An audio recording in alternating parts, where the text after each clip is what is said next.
শেহতীয়াভাৱে দুলিয়াজানত সংঘটিত হোৱা ঘটনাৰ পিছত এবাৰ গৰজি উঠিছে দল সংগঠন।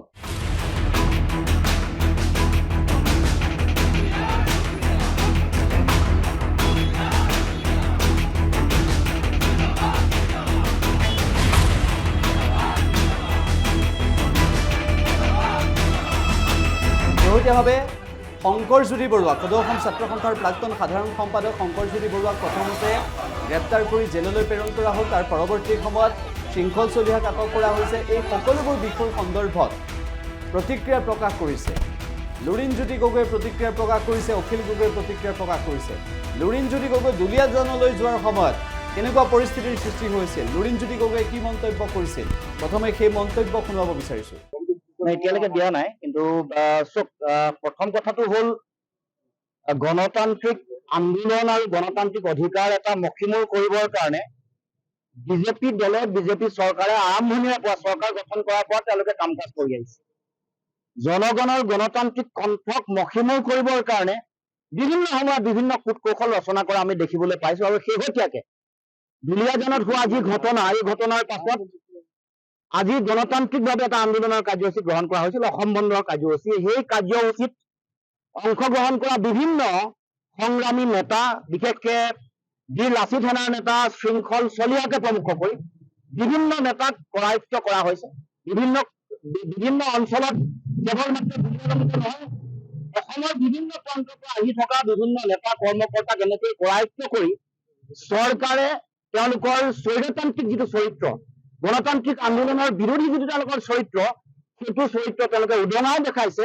আমি স্পষ্টকে আমি চৰকাৰক ক'ব খোজো যে তেওঁলোকৰ অগণতান্ত্ৰিক ফেচিষ্ট স্বৈৰতান্ত্ৰিক যি মানসিকতা আছে এইটো বন্ধ হ'ব লাগিব। আৰু অতি সোনকালে আমি শৃংখল চলিহাক আমি মুকলি কৰি দিবৰ কাৰণে আহ্বান জনাইছো। তাৰ লগে লগে শৃংখল চলিহাৰ উপৰিও যিসকল আমাৰ যিসকল কৰ্মকৰ্তা, যিসকল নেতা, যিসকলক ইতিমধ্যে কৰায়ত্ব কৰিছে, সকলোকে মুকলি কৰি দিবৰ কাৰণে আমি দাবী উত্থাপন কৰিছো।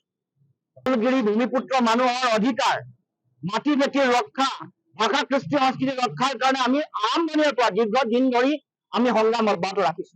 আৰু সেইকাৰণে অসম চুক্তিৰ 6 নম্বৰ দফাৰ আধাৰত আমি যি প্ৰতিবেদন প্ৰস্তুত কৰিছিলো, সেই প্ৰতিবেদনত ৰাজনৈতিক অধিকাৰ সুৰক্ষিত কৰা, মাটি ভেটি ৰক্ষা কৰা, সম্পদৰ ওপৰত অধিকাৰ ৰক্ষা কৰা, থলুৱা ব্যৱসায় বাণিজ্য সকলো ৰক্ষা কৰাৰ কাৰণে সুৰক্ষিত ভৱিষ্যতৰ কাৰণে তাত বিধি আছে।